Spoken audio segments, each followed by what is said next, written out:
motorsiklo. Bigyan po nakaler po 24. Nagtamo ng sugat sa iba't ibang bahagi ng katawan. Si Bewan Johnny Guet, na miyembro ng Regional Special Action Unit ng NCRPO. Ito na magkatutukan at magkagawa sila ng baril ng tabaro niyang si Bewan Johnny Peña, nakapalaga rin sa NCRPO. Ang ugat ng alin ng dalawang pulis ay ang umulit sila nila habang sakay ng kanilang motorsiklo habang pinabot niya ng PL District tungo sa Abal Santos Avenue sa Ano yan, camera shy? Nakailong daw si Bewan Peña. Kaya nang bumaba ito ng motorsiklo, galit na galit daw ito at agad lumapat ang kanyang paran sa mukha ni Bewan Peña. Ito niya sa amin. Ay, ito yung pala ko. May tutok lang pa rin. Sila eksena sa pelikula raw, nakagawa ng parin ng dalawa, kaya't napalot niya ang tensyon ng lugar.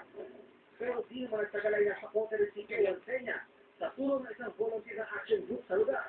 Kaya ang ginawa ko, ako na yan, lumapit, na-upload.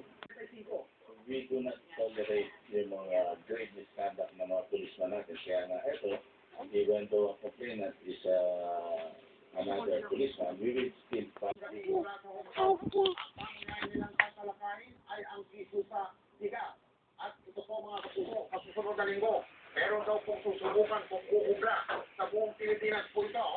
Ang inimitahan, ang bentrahan ng tigas kada pamilya. Wala sa Hong Kong nakatutok si Mark Palapa. Wala pa ba tayo sa puntong may rasyon ng bigas? Wala pa rin ito ng bigas. Pero hindi mo malayo ang mga panunod na ito kung hindi tayo magtilimba.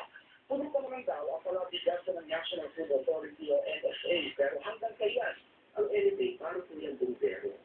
Yan po ang pag may emergency situation tayo. Diyan tayo kumukuha ng